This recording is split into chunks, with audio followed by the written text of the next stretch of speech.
আলহামদুলিল্লাহি রাব্বিল আলামিন আলহামদুলিল্লাহি ওয়া সালামুন আলা ইবাদিহিল্লাযীনা ইসতাফা আলহামদুলিল্লাহিল্লাযী আনজালা আলা আবদিহিল কিতাব ওয়া লাম ইয়াজআল লাহু ইওয়াজা রব্বি আউযু বিকা মিন হামাযাতিশ শায়াতিন ওয়া আউযু বিকা রব্বি আইয়াহদুরুন বিসমিল্লাহির রহমানির রহিম ওয়ালা ইন শি'না লানাযহাবান্না বিল্লাযী আওহাইনা ইলাইকা সুম্মা লা তাজিদু লাকা বিহি আলাইনা ওয়াকিলা ইল্লা রাহমাতাম মির রাব্বিকা ইন্না ফাযলাহু কানা আলাইকা কাবীরা। সম্মানিত সুধী দ্বীনী ভাই ও ভগ্নীগণ, কোরআনের দাওয়াতের নিসবতে আজকে আমরা ঢাকার মিরপুরে আমাদের একে আজাদ ভাইয়ের বাড়িতে আমরা আজকে বৈঠক করছি, জমা করছি। তো অনেকদিন ধরে উনি দাওয়াত দিচ্ছেন, তো সময় সুযোগ হয়ে ওঠে না। অনেকদিন ওনার দাওয়াতের পরেও আমরা বিভিন্ন কর্মব্যস্ততায় আসতে পারি না। তো আজকে আলহামদুলিল্লাহ আমরা কোরআনের নিসবতে কিছু ভাই এখানে একত্রিত হচ্ছি। আজকে আমি আপনাদের সম্মুখে একটি বিশেষ বিষয়ে আলোচনা করছি। সেটা হলো যে আল্লাহ সুবহানাহু ওয়া তাআলা আমাদেরকে সৃষ্টি করেছেন এবং সৃষ্টি করে আমাদের জীবন পরিচালনার জন্য ম্যানুয়াল বা গাইডলাইন যেটা দিয়েছে, সেটা যদি আমরা না মানি তাহলে আমাদের পরিণতিটা কী হবে, আমাদের ফলাফলটা কী, এ ব্যাপারে আল্লাহ রাব্বুল আলামিন কোরআনে অনেক সতর্কবাণী এবং ধমকি দিয়েছেন। সেটা সম্পর্কে কোরআনে কারিমে 17 নম্বর সূরা বনী ইসরাইলের 86 এবং 87 নম্বর আয়াত আমি আপনাদের সম্মুখে আবৃত করেছি। এখানে আল্লাহ রাব্বুল আলামিন বলছেন যে আমি ইচ্ছা করলে তোমার কাছে ওহীর মাধ্যমে যা পাঠিয়েছি তা অবশ্যই নিয়ে নিতে পারতাম। তাহলে বোঝা যাচ্ছে যে আল্লাহ যেটা দিয়েছে ওইটা ইচ্ছা করলে আল্লাহ নিয়ে নিতে পারবে। অথবা তুমি এ বিষয়ে আমার বিরুদ্ধে তোমার জন্য কোনো কর্মবিধায়ক পেতে না। তাহলে এই যে আল্লাহ এখানে কিন্তু ধমকের স্বরে বললেন যে আমি যে ওহী প্রেরণ করেছি, এই ওহীটা ইচ্ছা করলে আমি তোমাদেরকে ছিনিয়ে নিতে পারতাম। আর আমি যখন ছিনিয়ে নিতাম তো আমার বিরুদ্ধে তুমি কাউকে কর্মবিধায়ক হিসাবে পাইতে না। তাহলে এই ওহীটা কি আল্লাহ রাব্বুল আলামিন পরে এসে বলছে ইল্লা রাহমাতাম মির রাব্বিকা, তবে তোমার রবের পক্ষ থেকে এটা রহমত স্বরূপ। ইন্না ফাযলাহু কানা আলাইকা কাবীরা, নিশ্চয়ই তোমার প্রতি তার অনুগ্রহ বিরাট। তার মানে আল্লাহ যে আমাদেরকে এই ম্যানুয়ালটা দিয়েছেন, জীবন পরিচালনার গাইডলাইনটা দিয়েছেন, এটা আল্লাহর পক্ষ থেকে একটা রহমত, এটা একটা অনুগ্রহ। তো আমরা কি নিজেরা কখনো ভাবছি যে আমাদের প্রতি কোরআন আল্লাহর রহমত বা অনুগ্রহ, এটা কি আমরা ভাবছি? ভাবছি না। তো এরপরে আল্লাহ রাব্বুল আলামিন 88 নম্বর আয়াতে বলতেছেন কুল্লাইন ইজতামাআতিল ইনসি ওয়াল জিন আলা ইয়াতু বিমিসলি হাযাল কুরআন লা ইয়াতুনা বিমিসলিহি ওয়ালাউ কানা বা'দুহুম লিবা'দিন যাহিরা। বলো, যদি মানুষ ও জিন এ কোরআনের অনুরূপ হাজির করার জন্য একত্রিত হয়, তবুও তারা এর অনুরূপ হাজির করতে পারবে না।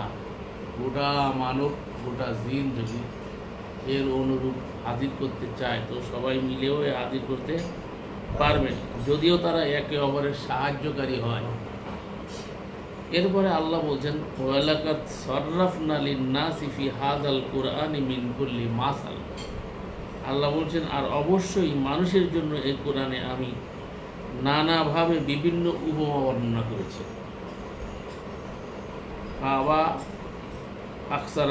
আকসারুন নাস ইল্লা কুফুরা, কিন্তু অধিকাংশ মানুষ কুফর না করে থাকে। এইখানে বিষয়টা বোঝার দরকার, সেটা হলো যে আল্লাহ বলছেন যে অবশ্যই মানুষের জন্য এই কোরআনে বিভিন্নভাবে নানাভাবে আমি উপমা বর্ণনা করছি। সাররাফনাল কিতাব সাররাফনা লিন্নাসি ফি হাযাল কুরআন, এই কোরআনের মধ্যে আল্লাহ নানা উপমা বর্ণনা। উপমাটা আল্লাহ কেন বর্ণনা করেন? উপমা দিলে মানুষের বুঝতে সহজ হয়। এই জন্য আল্লাহ ছোটোখাটো উপমা দিতেও দ্বিধা করেন না। এই জন্য কোরআনে আল্লাহ বলছেন মাসালুহুম কামাসালিল্লাযী ইসতাওকাদা নারা, আল্লাহ মশা মাছির উদাহরণ দিতেও দ্বিধা করেন। তো কেন দিছে? যে আসলে এটা, এই উদাহরণগুলো আমাদের সাথে সংশ্লিষ্ট। অনেকে আবার আপত্তি করে আল্লাহ কেন এই তুচ্ছ জিনিসের উদাহরণ দিল। এই তুচ্ছ জিনিসের সাথে তো আমরা সম্পৃক্ত, তো আমাদের সাথে যে জিনিসের সম্পৃক্ততা সেটা দিয়ে আমাদেরকে বোঝে। তো আল্লাহ হচ্ছে স্রষ্টা, স্রষ্টার জন্য তো এসবের কিছু লাগে না। আর যেমন সময়ের বিষয়টা, সময়ের বিষয়টা কিন্তু আমাদের সাথে সংশ্লিষ্ট। আমরা যে 24 ঘন্টা দিন রাতের আবর্তন, মিনিট সেকেন্ড, মিনিট ঘন্টা, দিন রাত, সপ্তাহ, মাস, বছর, এগুলো আমরা আমাদের স্বার্থে এগুলো তৈরি করে নিয়েছি।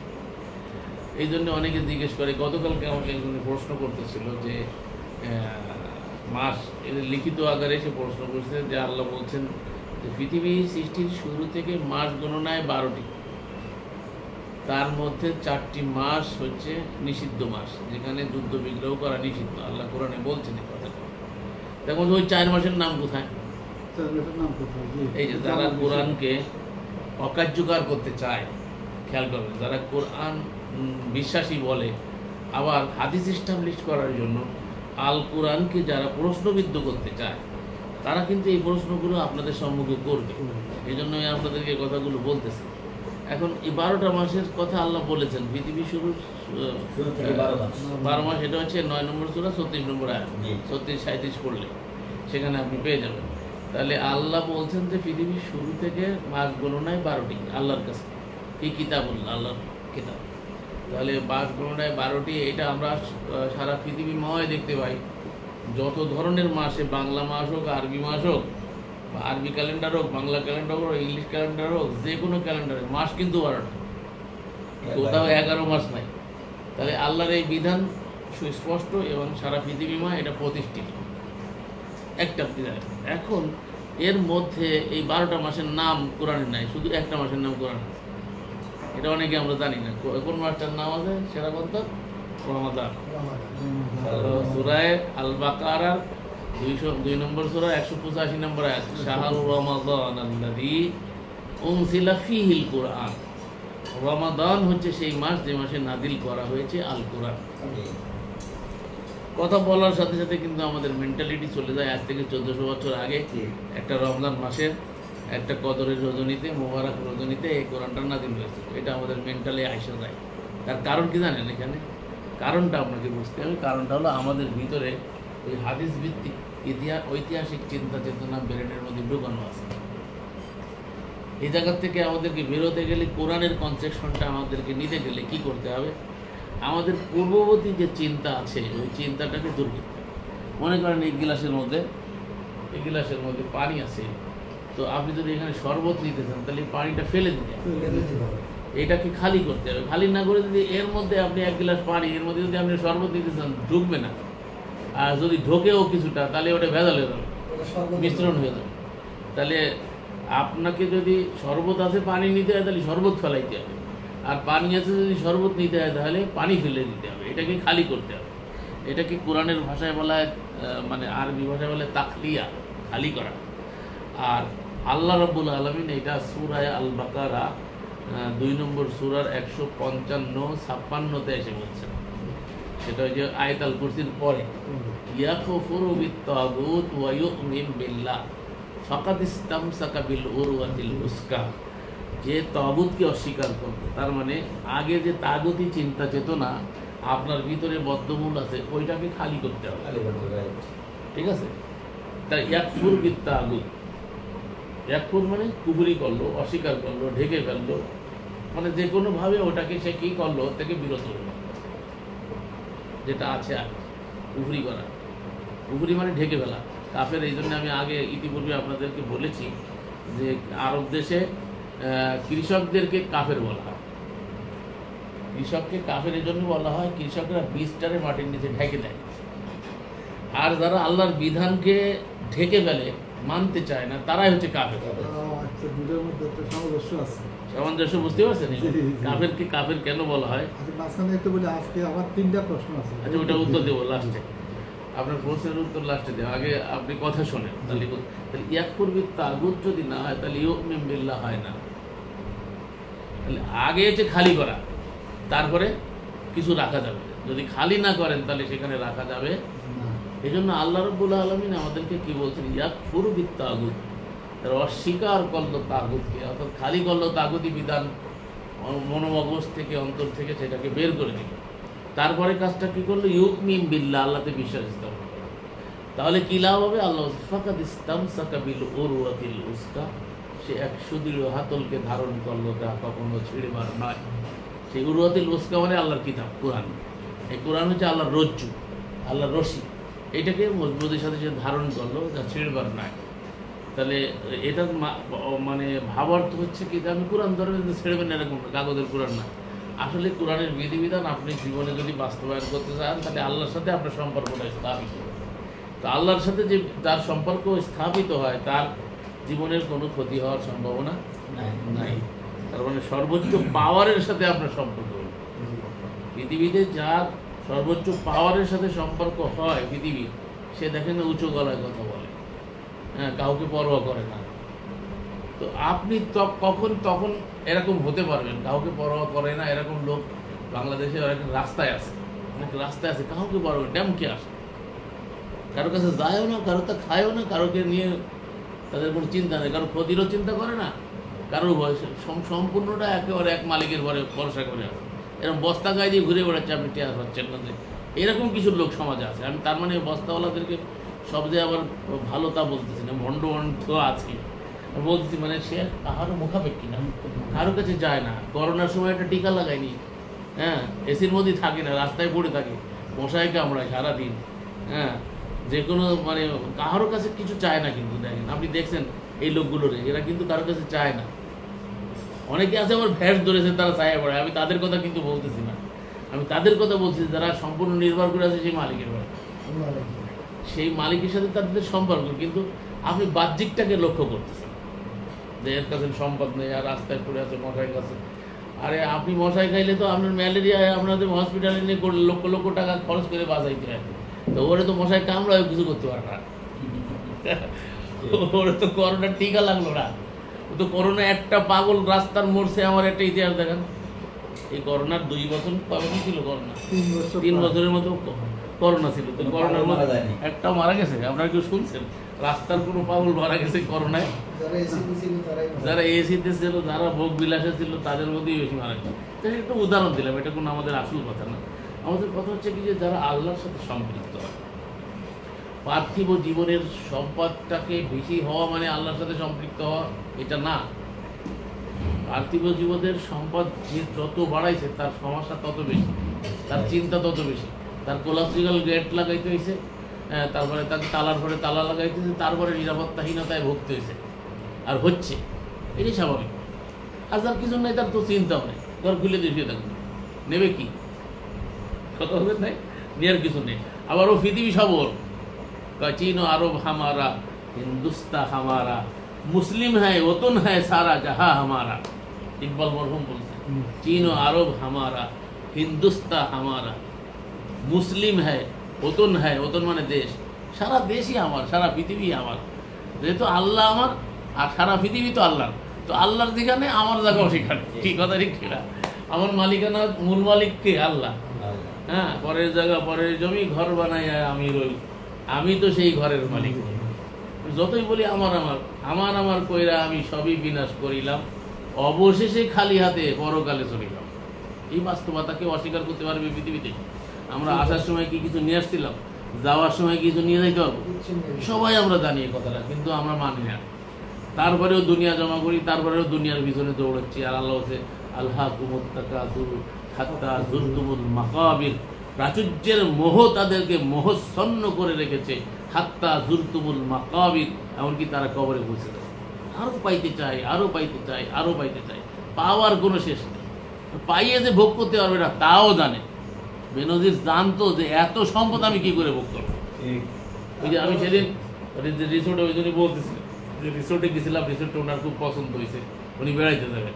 ওই যে রিসোর্টে কতগুলো প্রোগ্রাম করলাম, তো রিসোর্টের যে আমাদের ওই বন্ধু যা রিসোর্ট, তাকে বললাম আমি যে দেখেন আমি আপনার রিসোর্টের এই মনোরম বিল্ডিংটার মধ্যে থাকলাম, মনোরম এর মধ্যে এত সুন্দর একটা খাট, আজকে যে প্রোগ্রামটা আমার চলছে ওই খাটের ঘরে বসে, তো এত মনোরম সুন্দর খাট, কিন্তু আমার জায়গা লাগিয়েছে, স্পেস লাগিয়েছে মনে হয় মানে 1.5 হাত জায়গা লাগছে, আর লম্বায় মনে হয় সর্বোচ্চ 4.5 হাত 4 হাত জায়গা লাগছে, 4 হাত আর 2 হাত জায়গা লাগছে, এই 6 হাত জায়গা আমার লম্বা চওড়াই লাগছে।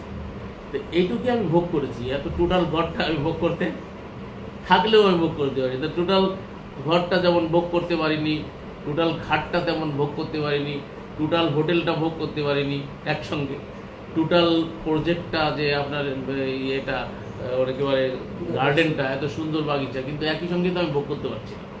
তার মালিকের সব কিছু, কিন্তু থাকছে তো আর এক জায়গায়, সেও তো ভোগ করতে পারছে না। তাহলে বোঝা যাচ্ছে যে এই পৃথিবীর সব কিছু অ্যাট আ টাইমে ভোগ করা সম্ভব না, এই পৃথিবীতে সম্ভব না। তার কারণ এখানে আসছে রিটার্ন টিকিট লইয়া, যাইতে আপনাকে আমাকে হবে এটা নিশ্চিত, আপনি মানলেও যাইতে হবে, আপনি না মানলেও যাইতে হবে, থাকার কোনো সুযোগ এখানে নাই। এখানে আসছেনই আপনি রিটার্ন টিকিট নিয়ে, কিন্তু কখন যাইবেন এটা আপনার জানা নাই। তো জানা যখন নাই তখন আপনাকে সর্বক্ষণই এখানে যাওয়ার পরে যে জীবন আছে সেটা যদি আপনি মানেন। নবী রাসূলদের দাওয়াতের জিড ছিল 3টা, তাওহীদ, রিসালাত, আখিরাত। তাওহীদ, রিসালাত, আখিরাত। আল্লাহর একত্ব, এটা হচ্ছে তাওহীদ। এক আল্লাহকে মানো, এক আল্লাহর আইন মানো, এক আল্লাহর বিধান মানো, সেটা চাল করেন। এক কথায় যদি বলে আল্লাহর বিধান মেনে চল, এক আল্লাহকে মানো, তারই বিধান মেনে চল, এটার নাম হচ্ছে তাওহীদ। এর সাথে কোনো আইন কানুন, কোনো বিধান, লাহওয়াল হাদিস, আহসানুল হাদিসের সাথে লাহওয়াল হাদিস, এর সাথে আর যত রকমের হাদিস আছে চলমান, যত গ্রন্থ আছে, কোনো কিছুর মিশ্রণ করা যাবে না, তাহলে তাওহীদ থাকবে না। খেয়াল রাখতে হবে। তাহলে নবী রাসূলদের দাওয়াতের মূল কেন্দ্রবিন্দু প্রথমটা ছিল তাওহীদ, আল্লাহর একত্বে বিশ্বাসী। আল্লাহর একত্বে মানে কি, আল্লাহকে এক জানে, আল্লাহর আইনেও তিনি এক, বিধানদাতা হিসেবে তিনি এক, যেটাকে বলা হয় লা ইলাহা ইল্লাল্লাহ, আল্লাহ ছাড়া কোনো আইনদাতা নাই। বাংলা সঠিক অর্থ হচ্ছে এটা, আল্লাহ ছাড়া কোনো বিধানদাতা নাই, আইনদাতা নাই, এটা হচ্ছে সঠিক অর্থ। কিন্তু আমাকে অর্থ করা আল্লাহ ছাড়া কোনো মাবুদ নাই। তো মাবুদটা তো বাংলা ভাষা না ভাই, মাবুদ তো আরবি শব্দ। মানে মাবুদ মানে কি বুঝছেন? যার ইবাদত করা হয়, যার দাসত্ব করা হয়। দাসত্ব করা হয় কি? আইনের, আইনের দাসত্ব করা হয়, আইনের দাসত্ব করা হয়। আমরা সে দাসত্বটা বুঝি না। কারো নাম জবান নাম তার দাসত্ব করা না, কারো গুণকীর্তন সবসময় করতে থাকা দাসত্ব করা নয়। মনে করেন জাস্ট উদাহরণ, ওনার বাড়িতে একজন, ওনার এই যে নাতি আছে দেখলাম, মনে করেন নাতি, ওনার পার্টনার, ওনার বাসায় যে লোকজন আছে তার জন্য উনি একজন পরিচারিকা বা একজন সার্ভেন্টকে রাখছেন। উনি তার কাজ দায়িত্ব বুঝাই দিচ্ছে, তুই আমার নাতিরে নিয়ে স্কুলে যাবি, তারপরে মোটরটা চালাইবি, ঠিক আছে, অমুক অমুক কাজ বুঝাই দিছে তাকে, যে এই ঘরের কি কি কাজ, এই দায়িত্ব সে বুঝাই দিচ্ছে তাকে। আর উনি ওনার কাজে ব্যস্ত আছে।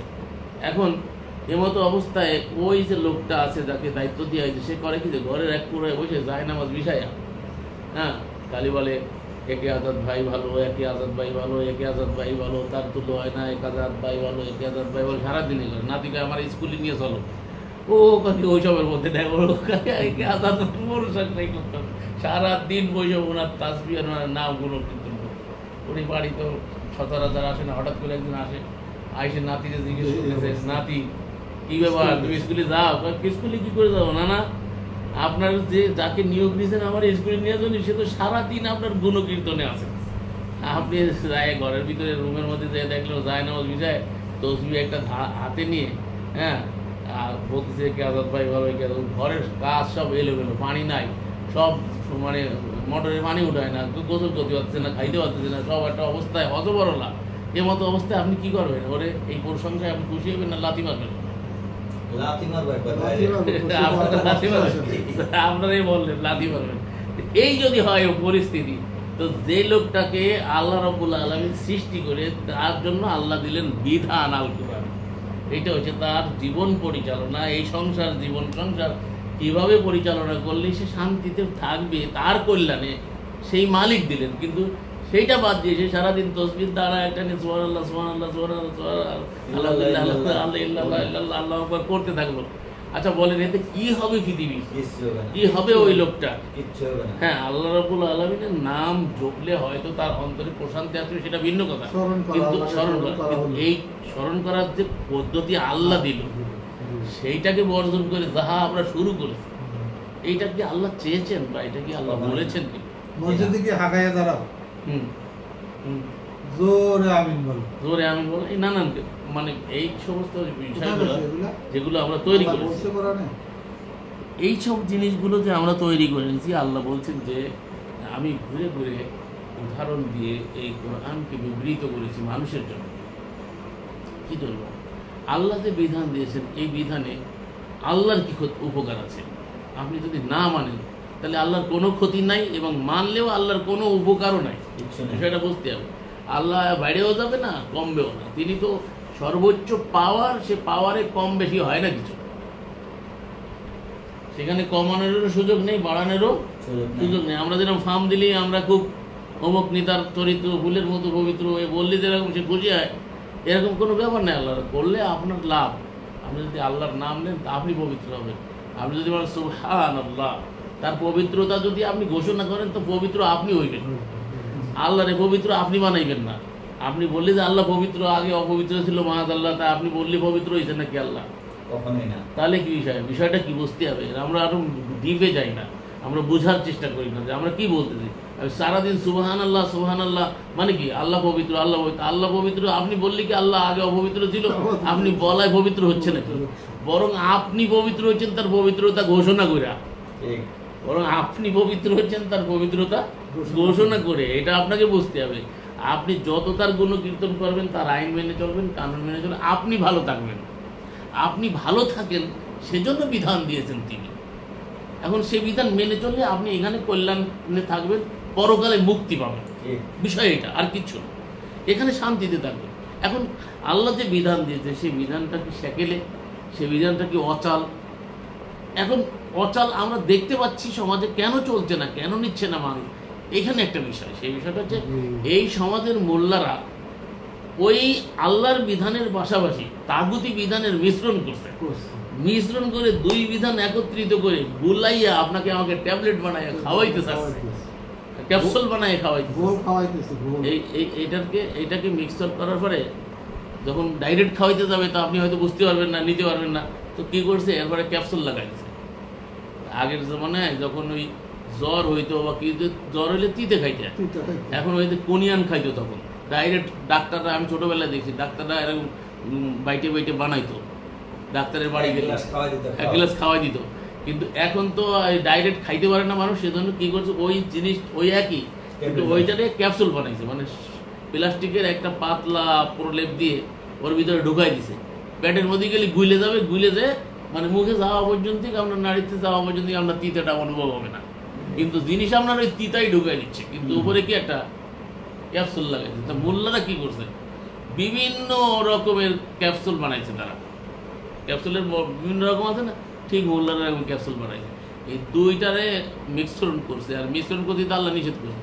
মিশ্রণ তো সেরে এখন একটা বানাইছে, মানে ফুরফুরা, একটা সরমোনা, একটা শর্ষিনা, একটা মুকামিয়া, কথা বুঝছে, একটা জামাতে, একটা নিজামে, আন্দোলে, একটা আলে, মাজাবি, একটা লামাজাবি, একটা আনাবি, একটা সাবি, বিভিন্ন রকমের মানে ট্রেড লাইসেন্স নিয়ে নিয়ে বিভিন্ন রকমের কোম্পানি খুলেছে।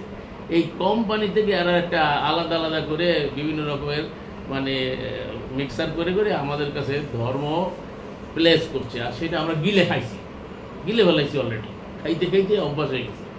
কারণ কোনো জিনিসে যদি কোনো মানুষ অভ্যস্ত হয়ে যায় তো সেইটা ছাড়ানো বড় দুষ্কর, কথা বুঝেছে। এখন দুধ চা না খাইলে ভালোই লাগে না।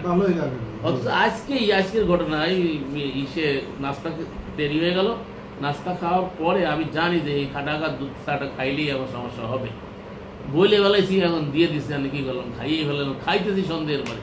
আর সন্দেহ করে খাইলে ইনডাইজেস্ট হবে, আমি জানি, এটা আমার মনেও ছিল, আর আসলে এখানে তাই হয়েছে, কথা বুঝতে।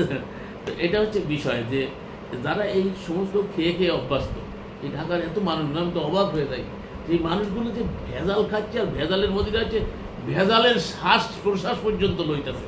শ্বাস প্রশ্বাসের ভিতর থেকে যত ময়লা আবর্জনা ঢাকায় ঢোকে, এরকম পৃথিবীর কোথাও ঢোকে না। পৃথিবীর সব থেকে নিকৃষ্টতম বসবাসের অনুপযোগ্য জায়গা হচ্ছে ঢাকায়। আর বাংলাদেশের সমস্ত মানুষগুলো ঢাকার ভিতরে ভিড়িত হচ্ছে, কারণটা কি? এরপরে তো তারা অভ্যস্ত হয়ে যাচ্ছে এখানে থাকতে থাকতে, এখন এটা ছাড়তে চায় না। আমার পরিবার, আমার একটু ভালো লাগে না, আমি থাকতে চাই গ্রামে। আমি খুলনা শহরে একেবারে সুন্দর একটা শহর, হাইটে হাইটে সব চলা যায়, তারপরে আমার খুলনাও ভালো লাগে না, আমি চাই গ্রামে থাকতে। কিন্তু তারা কেউ গ্রামে থাকতে চায় না, তারা তো এটাই অভ্যস্ত। তারা মনে করে এইটাই ভালো, এইটাই কল্যাণ।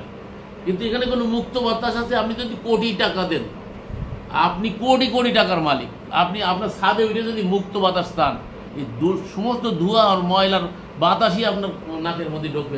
আপনি হাজারো চেষ্টা করে এখানে মুক্ত বাতাস পাইবেন না, নির্ভেজাল বাতাসটা পাইবেন, বাতাস পাইবেন, কিন্তু সেই বাতাসের মধ্যে ধোঁয়া, ময়লা, ইন্ডাস্ট্রির ময়লা, দুনিয়ার সমস্ত বেরোইলেই তো অন্ধকার। আজকে সকালে যখন বেরোলাম, বেরোয় দেখি যে চতুর্দিকে ধোঁয়া ময়লায় অন্ধকার পুরা বাতাসটা। আমরা গ্রামে থাকি তো বেশিরভাগ, তো গ্রামের যে আবহাওয়া আর বাতাস যেমন দেখা যায়, ঢাকা শহরে আপনি বেরোলেই দেখতে পারবেন ময়লা। আর যদি দূরবীন দিয়ে দেখেন তো আরও বেশি আপনার সামনে দেখা যাবে যে কী পরিমাণে এইগুলোই আমরা অভ্যস্ত হয়ে গেছি।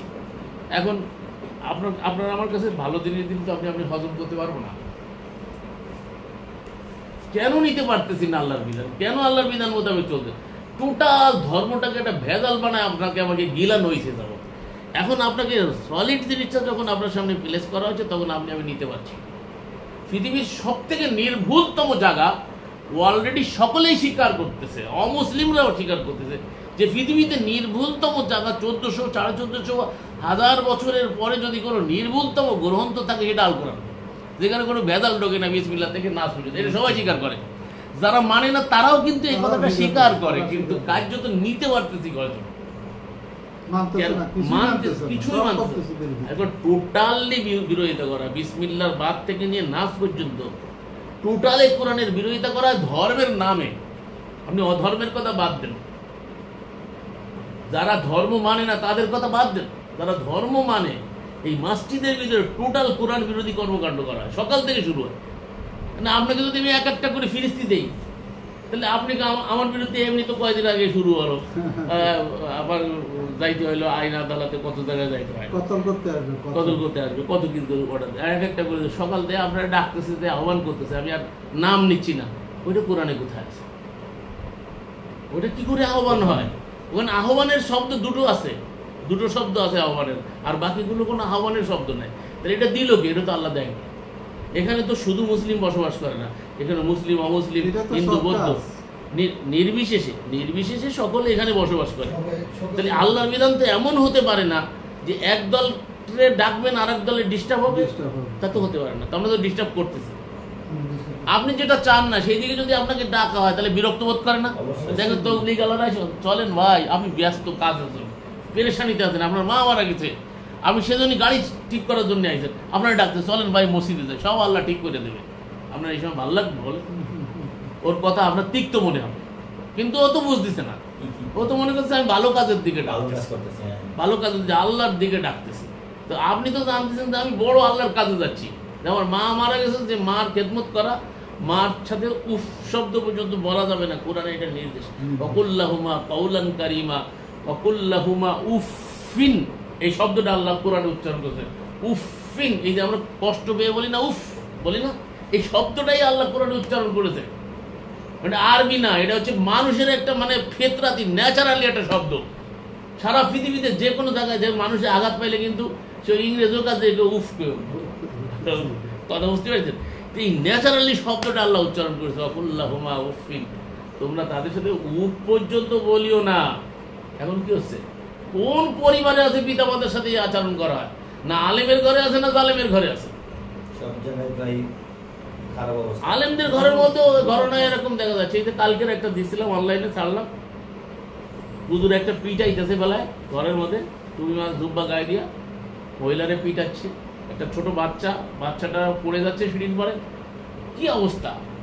তো এভাবে করে দেখা যাচ্ছে যে এইসব লেবাসকে ব্যবহার করা হচ্ছে, কিন্তু কার্যত এই যে কোরআনের যে চরিত্র, পৌরাণিক চরিত্র, আপনি বলেন আল্লাহ যে এই বাণীটুকুন দিছে, একটা পরিবারের কর্তা তার পিতা হয়, পিতার আন্ডারে তার ছেলে মেয়ে নাতি নাতকুল অনেক কিছু হয়, কিন্তু মূল হয় কি হেড, এই যে এই পরিবারের মানে হেড অফ দ্য ডিপার্টমেন্ট হচ্ছে উনি, উনি এই পরিবারের কর্তা। এখন সবাই যদি ওনাকে শ্রদ্ধা না করে, ওনাকে মেনে না চলে, তো বিশৃঙ্খলা তো হবে, হওয়াই স্বাভাবিক।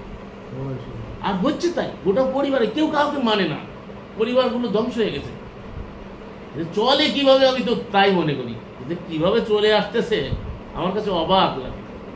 এক লোক সারা ওয়ার্ল্ড ভ্রমণ করে বাংলাদেশে আসছিল, বাংলাদেশে এসে কয় কোথাও আমি আল্লাহরে পাইলাম না, বাংলাদেশে আল্লাহরে পাইছি। তা কয় কারণটা কি? কয় হগা মার্কা দেশটা যে এখনো চলতেছে, আল্লাহই চালাচ্ছে, আল্লাহ এই জায়গায় আছে। আর কোথায় আল্লাহ থাকা লাগে না, অটো আল্লাহর সিস্টেম করা। ভাই কম্পিউটারে একটা প্রোগ্রাম করে ছাড়িয়ে দেবেন, অটো চলতে থাকে। তো আল্লাহ সুবহানাহু ওয়া তাআলা পুরো পৃথিবীর নিজামকে একটা সিস্টেমের ভিতরে দিয়ে দিয়েছে, সিস্টেম অনুসারে চলতেছে। কিন্তু এই বাংলাদেশটা কোনো সিস্টেমই চলে না, এটা কোনো মানে একবারে পৃথিবীর সব থেকে খারাপ একটা জায়গায় আমরা বসবাস করছি। আমরা বেঁচে আছি কি করে?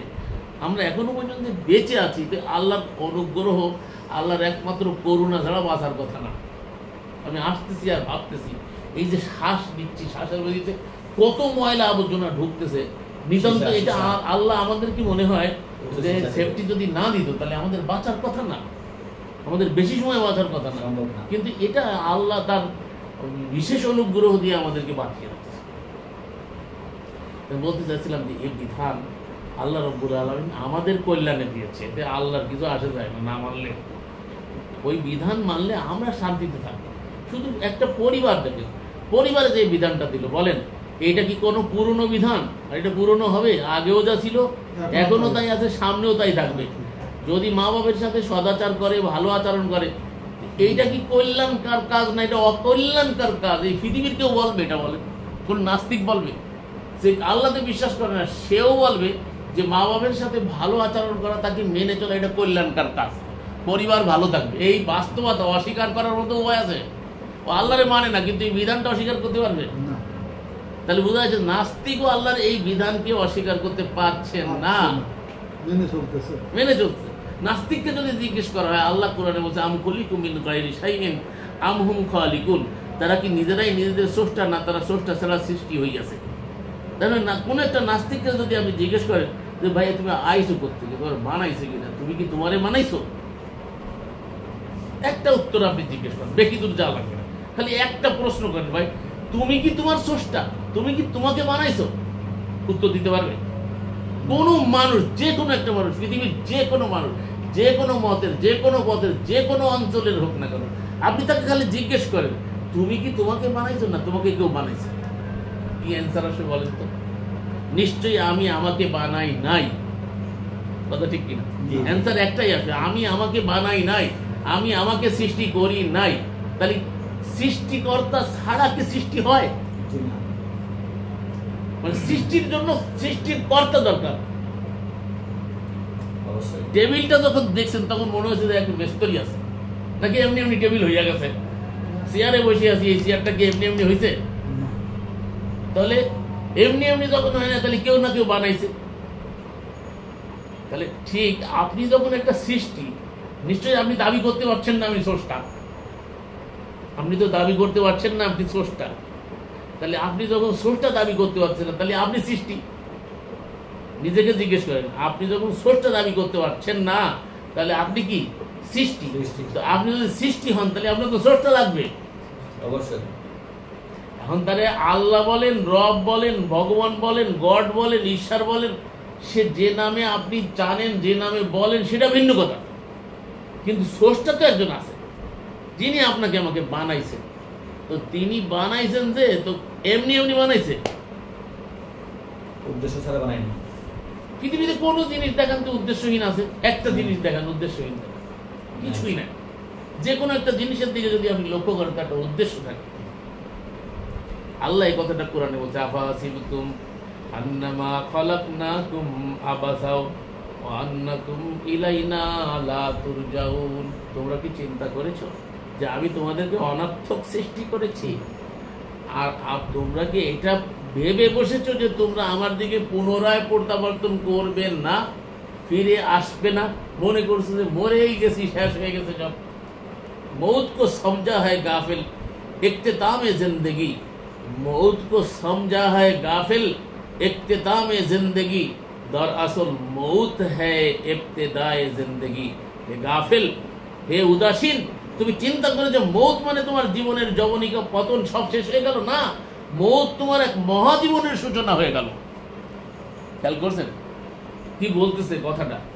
তুমি মনে করছো মৃত্যু মানে আমার সব শেষ হয়ে গেল। না, এই জন্য অনেকে বড় মানে অস্থির হয়ে যখন পৃথিবীতে নির্যাতন ভোগ করতে না পারে তখন আত্মহত্যা করে, আত্মহত্যা করে বাঁচতে চায় সে। কিন্তু আসলে তুমি আত্মহত্যা করে মরে যাওয়া, যে শেষ হয়ে যাওয়া, এটা তো একটা ভুল ধারণা। স্থানান্তর হলেন আপনি আর এক জায়গায় চলে গেছেন, এক মহাজীবনে চলে গেলেন। তো এই মহাজীবনের স্তর দুটো আছে, শান্তি। এখানে যেমন সুখ আর শান্তি আছে, এখানে সুখও অস্থায়ী, এখানে শান্তিও অস্থায়ী, এখানে দুঃখও অস্থায়ী, এখানে সব কিছু অস্থায়ী। আর ওখানে সুখও স্থায়ী, ওখানে দুঃখও স্থায়ী। এই জন্য সূরা আল বাকারার ৮০ এবং ৮২-তে আল্লাহ রাব্বুল আলামিন বর্ণনা করেছে, যারা জান্নাতে যাবে খালিদিনা ফিহা আবাদা, যারা জান্নাতে যাবে তারা খালিদিনা ফিহা আবাদা। যারা সুখে যারা থাকবে তারা চিরদিনের জন্য থাকবে, যারা দুঃখে থাকবে তারা চিরদিনের জন্য থাকবে। এখন আমি মনে করছি যে আপনার আমার মৃত্যু হয়ে গেল, সব শেষ হয়ে গেল। বিষয়টা তো তা না। তো যদি তাই হয়, যদি যুক্তি তাই বলে আপনার, তাহলে আপনি ছিলেন না যখন, তখনও তো আপনি মৃত ছিলেন। এটা আল্লাহ বলছেন, কাইফা তাকফুরুনা বিল্লাহি ওয়া কুনতুম আমওয়াতান,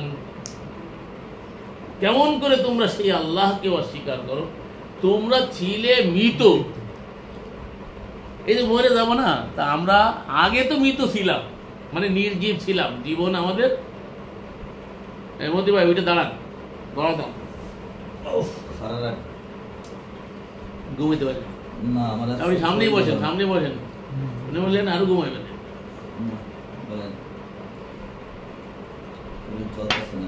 বুঝতে পারছি, ক্লান্ত। তোমরা ছিলে নির্জীব, মৃত।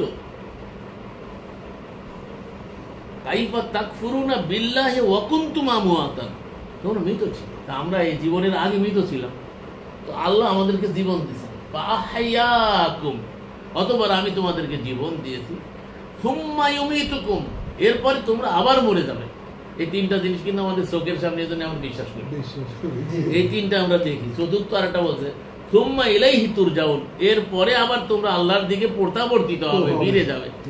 তাহলে এই কথাটাই মরার সময়, মারি দিদের সময়, মরে গেলি বলছি ইন্না লিল্লাহি ওয়া ইন্না ইলাইহি রাজিউন, কিন্তু আমরা বুঝি নাই কি বলতেছে। মানে আমরা আল্লাহর আবার ফিরে যাব আল্লাহর দিকে, সহজ বাংলায় যেটা, আল্লাহর দিকে প্রত্যাবর্তিত হবো, ফিরে যাবো। তাহলে যেখান থেকে আসছি সেখানে যাব, যেখান থেকে আসছি সেইখানে যাবো। আসছি কোথা থেকে? আল্লাহর কাছ থেকে। বানাইছে কি? আল্লাহ। ফিরে যাবো কার কাছে? সেই আল্লাহর কাছে। তাহলে এই পৃথিবীতে যে অবকাশকালীন সময়, এখানে আল্লাহ সুবহানাহু ওয়া তাআলা আপনাকে আমাকে দিছে পরীক্ষার জন্য, আপনাকে আমাকে এখতিয়ার দিছে। এই এখতিয়ারটাই হচ্ছে আপনার আমার পরীক্ষা। এখানে আপনাকে আমাকে কোনো কিছু চাপিয়ে দেন নাই। এবার আপনি আল্লাহকে গালিও দিতে পারেন, স্রষ্টাকে গালি দিতে পারেন, তার বিরুদ্ধে আচরণ করতে, এই সুযোগ আপনাকে দিচ্ছে। এ কেউ দেয় নাই, কোনো রাষ্ট্রে দেয়? এই ইউনূসের বিরুদ্ধে কথা বলায়, ডাক্তার ইউনূসের বিরুদ্ধে কথা বলায়, তো দেখা গেল একজনের সেদিন তার বিরুদ্ধে কেস হয়ে গেছে। শেখ হাসিনার বিরুদ্ধে কথা বললে তো সাথে সাথে চাকরি চলে যেত, হ্যাঁ, একটু কটক্ষ করলেই। তাহলে আপনি আল্লাহকে গালি দিলেও আপনাকে তাৎক্ষণিক কিছু বলবে না আল্লাহ।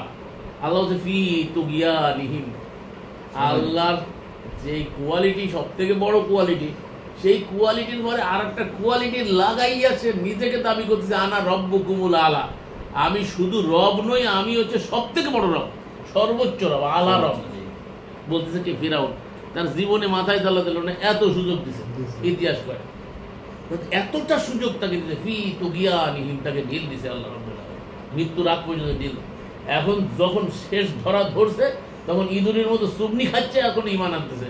রব্বি মুসা ওয়া হারুন, বিশ্বাস স্থাপন করতেছি। এখন ব্যাখ্যা করে মুসা এবং হারুনের, আমি এতদিন রব দাবি করেছি, ওটা ডিলেট হয়ে গেছে, ওটা বাদ, ওটা এখন বাদ, নিজেরা ডিলেট করছে, পৃথিবীর সমস্ত রবকে ডিলেট করে দিয়ে বলছে মুসা এবং হারুন যে একক রবের দাওয়াত নিয়ে আসছে, আমি সেই মুসা এবং হারুনের রবের বাড়ি মানাতেছি।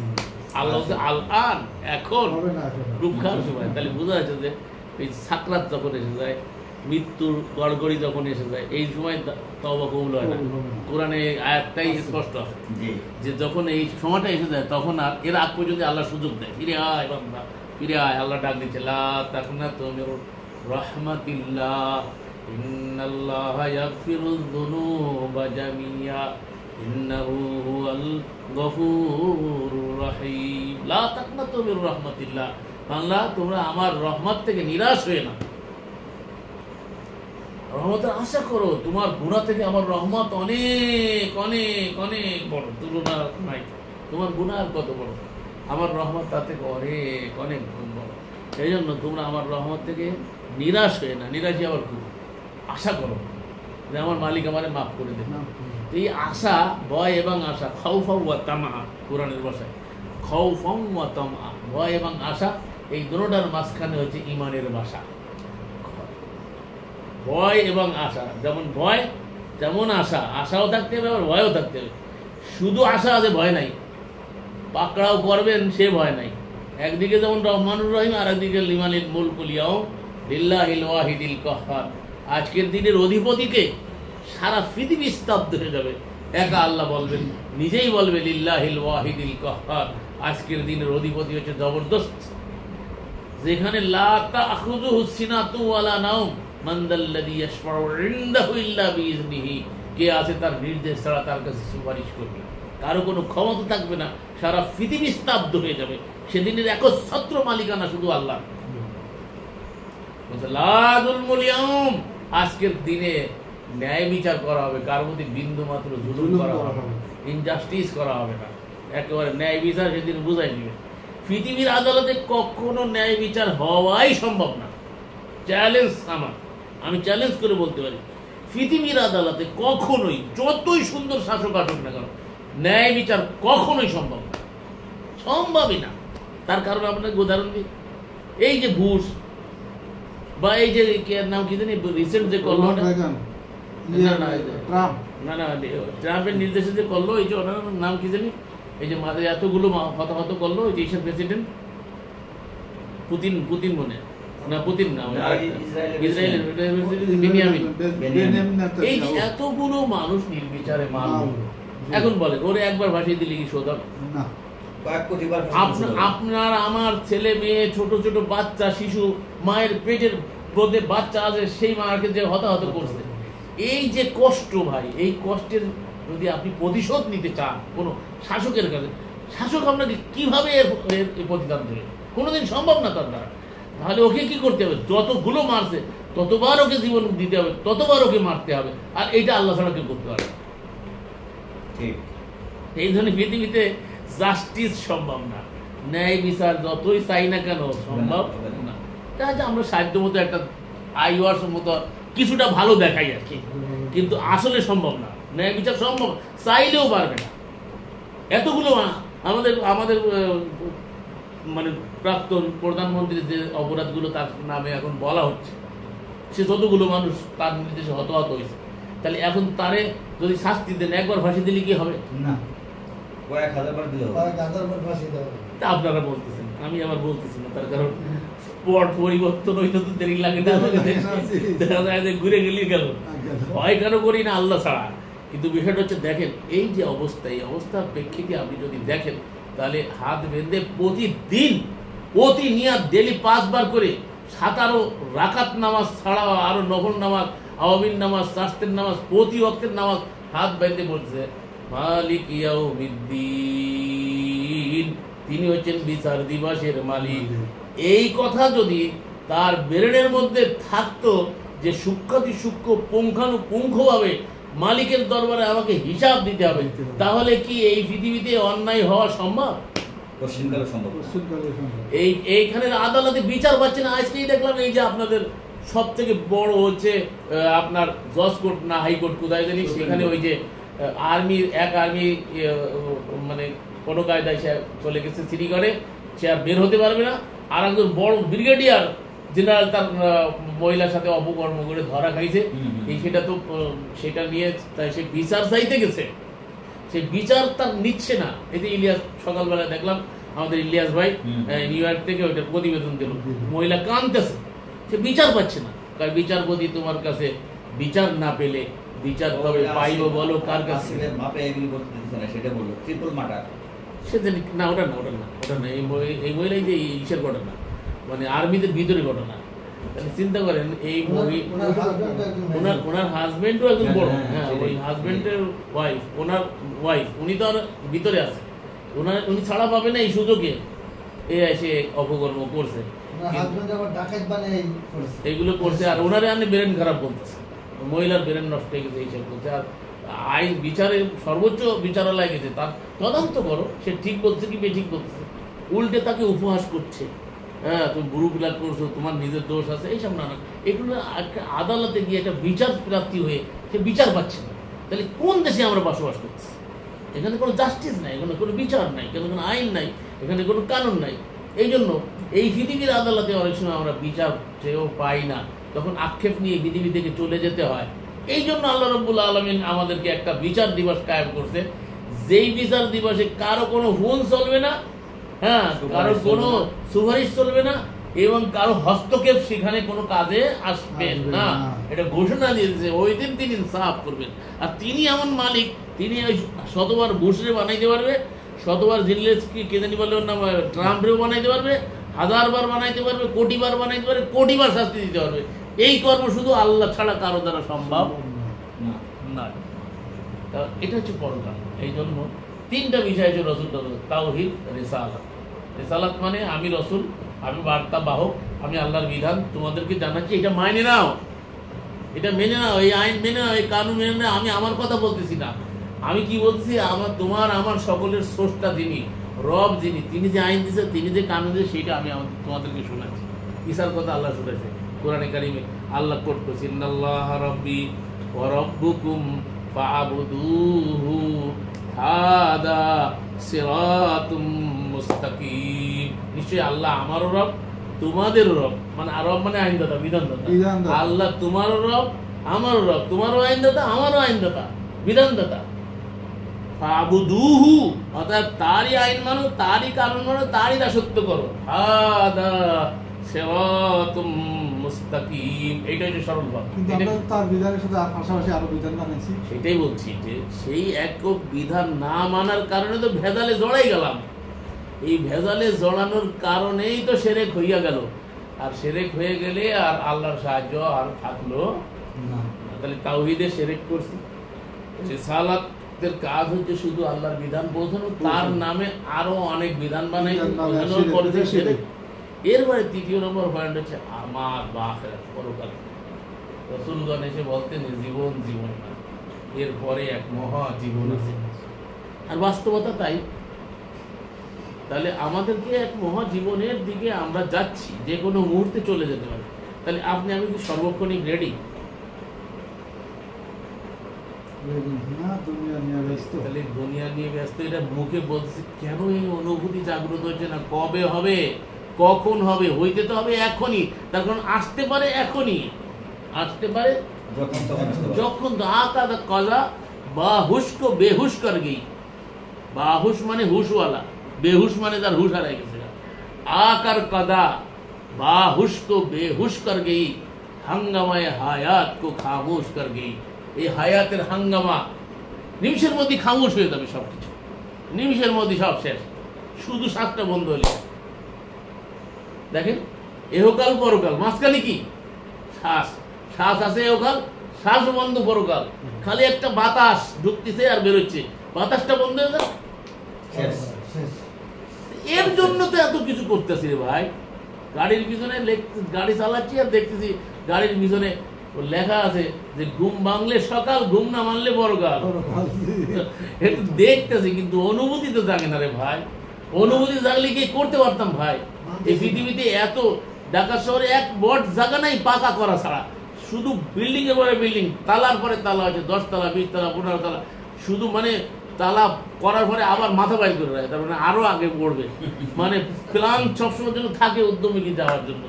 এই যে বিষয়টা, এটা কোনো আসলে যারা পরকালীন চিন্তা করে, এমন আমার কেন বানাও দালান ঘর, এই যে কথাগুলো বলে গেছে সাধকরা, এগুলো সাধকরা বলেছে, এরা রসুলটা নিজেদের ভাষায় বলেছে, এরা রসুল ছিলেন, এরা বাহক ছিলেন, আল্লাহর বিধানের বাহক। হয় আপনারা গানের ভাষায় বিভিন্নভাবে আপনাকে বোঝানোর চেষ্টা করছে যে এটা জায়গা না, এটা থাকার জায়গা না, এখানে ছেড়ে চলে যেতে হবে। অবাক লাগে, আমরা কোরআন কোরআন করে ফিদা হয়ে যাচ্ছি, আফসোস লাগে। আমি কালকে বলতেছিলাম এক ভাইকে যে আমরা একটা কোরআনের অনুবাদ করে সেটাকে ছাপাইতে পারতেছি না, কত সর্বোচ্চ 5 লাখ টাকা লাগবে, কথার কথা আমরা অনেককে বলে দেখছি। অথচ এই ঢাকার শহরে আমি দেখছি যে 12, 14, 20 লাখ টাকা খরচ করে একটা বাথরুমের পিছনে, বেশি আরো বেশি আপনারা বলতেছেন। এরকম বাথরুমে ঢুকে আমি অবাক হয়ে গেছি, ঘরের থেকেও বাথরুমে 12-14 লাখ টাকা খরচ করা, 50 লক্ষ টাকা দরজা বানায়, একটা 50 লাখ টাকার একটা দরজা বানায়, একটা দরজার দাম না একটা কোরআনের ফিট করার জন্য, 1000 কপি ফিট করার জন্য। সেই টাকা দেওয়ার মানসিকতা আমাদের নাই। তার কারণ কি জানেন? যে এহকালকেই সব কিছু মনে করে, নগদ চাপাও হাত পেতে নাও, বাকির খাতায় শূন্য থাক, দূরের বাদ্য লাভ কি তাতে, মাঝখানে যে বিদায় পাও। তাহলে আমরা তো নিজেকে নিজে ধোঁকা দিচ্ছি। আমি কি বুঝতে পারছি আমি যে ধোঁকায় পড়ে আছি? আমি কার জন্য কি করতেছি? আমার জন্য আমি কি করলাম? আমি কখনো ভাবছি আমি তো সবার জন্য করলাম। আমি প্রায় আমার মাঝে মাঝে কতজনকে কত কি দিলাম, যাইবার কালে একজনেরও দেখা না পাইলাম। চিন্তা করে বাস্তবতা, কেউ থাকবে না রে ভাই যে আজকে 10 বার আপনি বাইরে বেরোলে আপনার ফোন দিয়ে তুমি কোথায় আছো, কোন জায়গায় আছো, কখন আসবা, খাবার রেডি করে বসে আছি তোমার জন্য, খাইবা না, তাড়াতাড়ি আসো। দেখেন না, কোনো এক মজলিসে বলছে না, খালি বিবি সাহেব ফোন দিতেই থাকে, কখন আসছিস, তাড়াতাড়ি আসো। তুমি না আসলে, তুমি রাত্রে আসবে না, আমার একা একা ভয় লাগে। আরে ভাই, আপনার দমটা বন্ধক, শ্বাসটা বন্ধক, আপনাকে রাখতেই ভয় করবে, এটাই বাস্তবতা। সে বলবে তাড়াতাড়ি সরা, আমার ভয় লাগে। যে আপনি না হলে 5 মিনিট আগে তার ভয় করতেছিল যে তুমি ছাড়া আমি থাকতে পারবো না, আমার ভয় লাগে। এখন সেই আপনি তো সেই পাশে শুয়ে আছেন, শুধু মাঝখানে আপনার শ্বাসটুকুন নাই, আপনার শ্বাসটা বন্ধ হোক না। এখন আপনি আপনাকে রাখতেই ভয় করবে, তাড়াতাড়ি সরাও। এরপরে সিঁড়ি করে নিয়ে রাখছে, কয় সিঁড়িতে নামতে ভয় করে, ওরে বাসতলায় নিয়ে যাও। বাস্তবতা বলছি রে ভাই, এটা বলা এক জিনিস, আর উপলব্ধিতে আনা এক জিনিস। নিজের জীবনে এটার উপলব্ধি আনা আর তার বাস্তব প্রয়োগ ঘটানো, এটা ভিন্ন জিনিস। আমরা পারছি না, আমরা এই জায়গাটাই ব্যর্থ। এইটাই আল্লাহ রসুলদের মাধ্যমে এই শিক্ষাটা দিয়েছিল যে মানুষ যেন এটা বোঝে, এই জীবন জীবন না, এটা স্থায়িত্বের জায়গা না, এটা পৃথিবীটা হচ্ছে আমাদের পরীক্ষাগার, এখানে আমরা কেউ স্থায়ীভাবে থাকতে পারবো।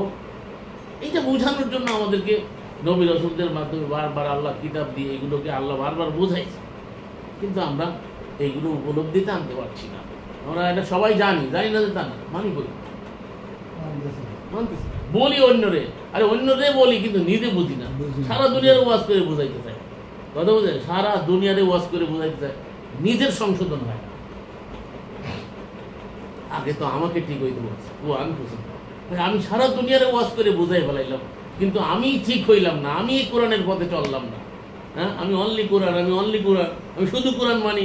হ্যাঁ, আমি ঘোষণা দিলাম, মুখে বললাম, কিন্তু নিজে কোরআনের জীবন নিজে করলাম না। সারা দুনিয়ারে অনলি কোরআনের দিকে ডাকতেছি, আসেন এক কোরআনের দিকে আসে বলতেছি, কিন্তু এক কোরআনের পরে আমি চলছি না।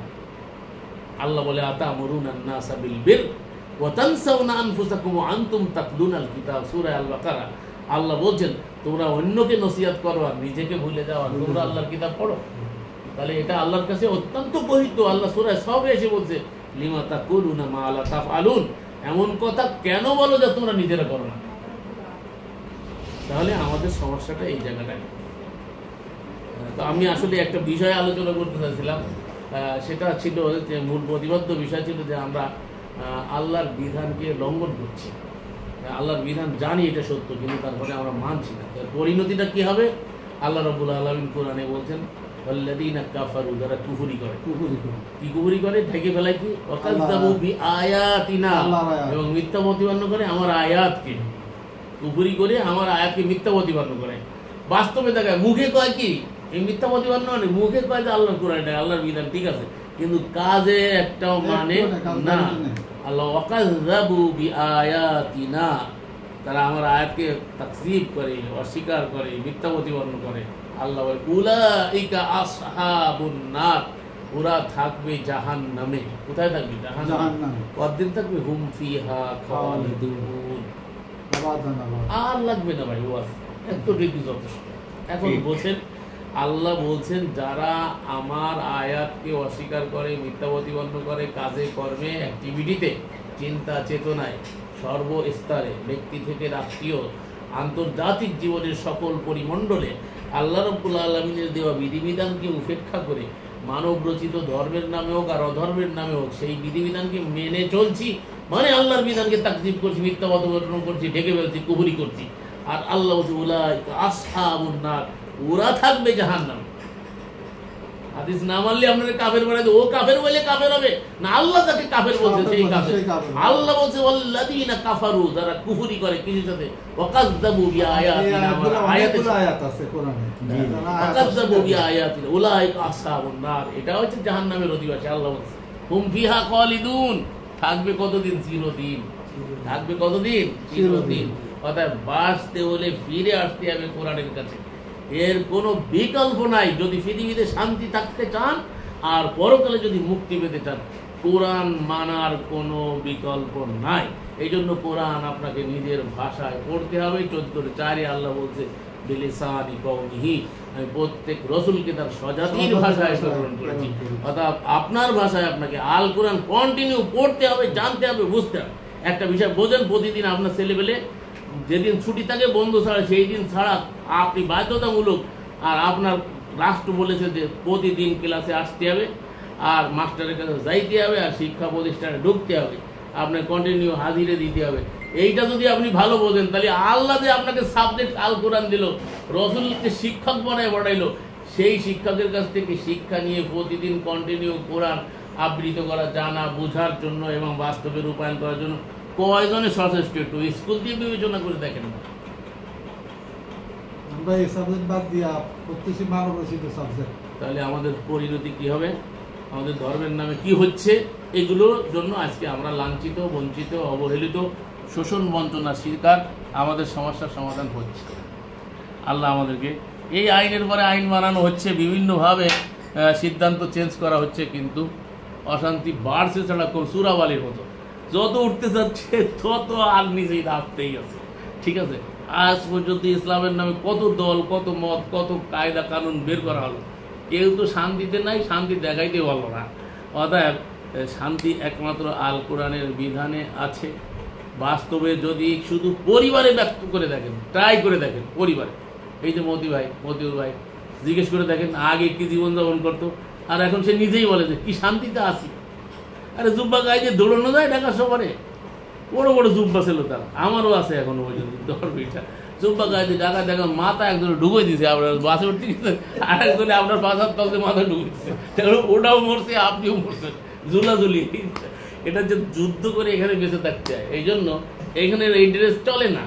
এই জন্য আল্লাহ কোনো ড্রেসকে বাধ্যতামূলক না করে আল্লাহ রাব্বুল আলামিন বলছে আমি যে সুন্দর সুন্দর পোশাক অবতীর্ণ করে, কোরআনের আয়াত, সুন্দর সুন্দর পোশাক অবতীর্ণ করেছি, লিবাস, সেটা কে হারাম করেছে? আল্লাহ প্রশ্ন করছে, কে বলে উত্তর কে আসবে? মোল্লারা। কারণ মোল্লারা লিমিটেড কোম্পানি করে দিচ্ছে, এত জুব্বা গায়ে দিতে হবে, এরকম হতে হবে। হ্যাঁ, এর বাইরে কিন্তু মোল্লাদের আর কোনো ড্রেস নাই। আল্লাহ তো এত সুন্দর সুন্দর বোড়ারি দিয়ে আমি একটা নতুন শার্ট গাইতেছি, একরকম সেক, এটা তো আল্লাহর নিয়ামত ভাই। আল্লাহ কোরআনে স্পষ্ট ওই আয়াতের শেষে বলছে পৃথিবীতে মোমেনদের জন্য, আর পরকালে মোমেনরা পাবে, আর এহকালে শুধু কাফেররা পাবে, কিন্তু পরকালে তারা ভুগতে হবে। তার এটা আল্লাহ রাব্বুল আলামিন মোমেনদের জন্য দুই জায়গায়, দুনিয়াতেও রাখছে, পরকালেও রাখছে। আর কাফেররা পরকালে বঞ্চিত হবে, দুনিয়াতে ভোগ করবে। তাহলে আমাদের এই যে ভোগের বস্তু সামগ্রী আল্লাহ দিয়েছে, সুন্দর সুন্দর সুন্দর সুন্দর আল্লাহ দিয়েছেন, এটা কি আল্লাহ দেয় নাই? এত সুন্দর, এই যে কাপড়ের দোকানে গেলে আপনি অবাক হতে হবে, কত যে ভ্যারাইটিস, মানে কোনটা নিতে কোনটা নেবেন, কত রকমের ডিজাইন বেরোইছে এখন। এত ডিজাইন, এত কিছু দিছে কে? এই মেধা, এই শক্তি, এটা কার মাধ্যমে পাইছে? আল্লাহই তো দিছে আমাদের জন্য এত সুন্দর। আল্লাহ যে সুন্দর সুন্দর যে জিনিসগুলো দিছে, এটা কে হারাম করলো? নিষিদ্ধ কে করলো? আল্লাহ তো নিষিদ্ধ করে নাই, করতে কে? মোল্লা লিমিটেড কোম্পানি বানাইছে। সরমনার দেখলি বোঝা যায় যে সরমনার মুড়ি, ওর 5 কলি টুপি, ওর একটা ফসা, একটা নোংরা, একটা সবুজ কালারের পাগড়ি থাকবে, গন্ধ হয়ে গেছে, ওই গন্ধ খালি মাথার পরে ফেসাবে, আর মনে করবে যে আমি মানে সুন্নাত আদায় করছি, মিয়াতা শহীদ। একটা সুন্নাত পালন করতে হলে 100 শহীদের সওয়াব পাবে। চিন্তা করেন কোথায় শাহাদাত। ওরা বলে যে আল্লাহর পথে যারা নিহত হয় তাদেরকে আল্লাহ তাকুলু, কোরআনে আল্লাহ আল্লাহ তাকুলু লিমান ইউকতালু ফি সাবিলিল্লাহি আমওয়াত, যারা আল্লাহর পথে নিহত হয় তাদেরকে মুর্দা বলে না, ওয়ালাকিন লা তাশউরুন, তারা জীবিত, তাদের জীবন সব। কোথায় শহীদ তারা বলে। যদি তো আমি আরেকটা তথ্য আছে এখানে বলবো না, শুধু এতটুকুন বলে যায় আল্লাহ রাব্বুল আলামিন কোনো মৃতকে শহীদ বলে না, আল্লাহ জীবিতকে শহীদ বলছে। এটা একদিন বলবো। শহীদ হচ্ছে জীবিত, মৃত না। কিন্তু সূরা হাদীদের এটা জানার জন্য শুধু আয়াতটা কোট করে দেয়। সূরা হাদীদের 19 নম্বর আয়াতটা পড়বে, যে আল্লাহ রাসূলের বিশ্বাস স্থাপন করে তারাই তাদের রবের কাছে সিদ্দিক ও শহীদ। সিদ্দিক ও শহীদ। তাহলে শহীদ হতে গেলে তো সাক্ষ্যদাতা হতে হবে, সাক্ষ্যদাতা মানে জীবিত হতে হবে। এখন আমরা মরে গেলি শহীদ হই, তো সে ধরে নিলাম সেই মরা শহীদ। তো মরা শহীদের সাথে তুলনা করছে একটা পাগড়ি, ফসা পাগড়ি। আমি বাড়িতে এসে 10 বছর পাকিস্তানে পড়াশোনা করে বাড়ি এসে দেখি যে আমার মসজিদের মধ্যে 8 ঝুলনো। আরের মধ্যে কি করে, ওরা নামাজ পড়া তারা ওই পাগড়িটারে ওই থুনে ছুঁয়ে দেয়। এত গন্ধ, কাছে যাওয়াই যায় না। যেই জিনিস পরে ভাই লাগাইয়া বাজারে আসতে আপনি ঘৃণাবোধ করবেন, মানুষ আপনাকে সিসি করবে, সেই জিনিস লাগাইয়া আপনি আহকামুল হাকিমিন রব্বুল আলামিনের সামনে দাঁড়াচ্ছেন আর মনে করছেন বড় পুণ্যের কাজ করে বেলায় দিচ্ছেন। আমি 100 শহীদের সব পেয়ে গেছেন। মিয়াতা শহীদ, একটা সুন্নত যে চিন্তা করবে কিয়ামতের আগে, সে 100 শহীদের সব পাইবে। এই জন্য সবটা টুপি আর পাগড়ি। বাংলাদেশে এত গরমের মধ্যে দেখেন মাথার মধ্যে একটা টুপি, তার মোটা একটা টুপি। তাই ওনার একটা দেখছিলাম আছে মাথায়, এই তুলে বলেছে একটা চুল নাই তাহলে এই যে মোটা টুপি, তারপরে আবার একটা পাগড়ি। আচ্ছা বলেন এই মাথার হক আছেন, এর মধ্যে বাতাস ঢুকবে না? মেডিকেল কি বলে, বিজ্ঞান কি বলে, এর মধ্যে বাতাস না ঢুকলে সবসময় যদি আটকায় রাখেন তাহলে তো ব্রেনের ক্ষতি হবে।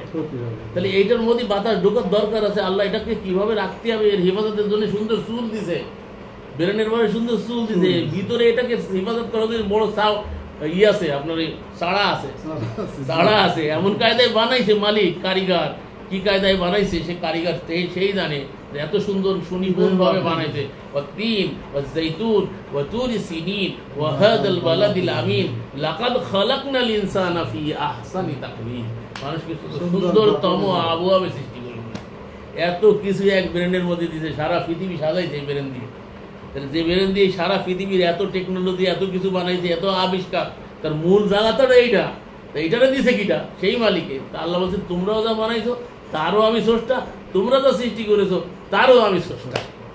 এর কোরআনে স্পষ্ট আয়াত। তাহলে বলেন আমরা এই বিধানের কাছে ফিরে আসা ছাড়া আমাদের এহকাল পরকালে কোথাও মুক্তি নাই। এই জন্য যদি মুক্তি পেতে চান, ঘরটাকে অন্তত কোরআনের দুর্গ বানান। ঘরের পরিবারের ছেলে মেয়ে যারা আছে তাদেরকে নিয়ে বসেন ভাই, রাষ্ট্রে কায়েম পরে করেন। রাষ্ট্রওয়ালারা তো এখন আইসে গেছে, এখন তোরা কায়েম করে হলা দিছে। এই জন্য দেখেন আসার পরেই আমাদেরকে শুরু হয়ে গেছে আমাদের পরে খড়গড়। যারা কোরআন করে তারাই আজকে আমাদের বিরুদ্ধে। মানে না, মুখে বলে কোরআনের কথা, কিন্তু কার্যত এরা কোরআন মানে। উপলব্ধি করার তৌফিক দান করুন। ওমা আলার রাসূল ইল্লাল বালাগুল মুবিন।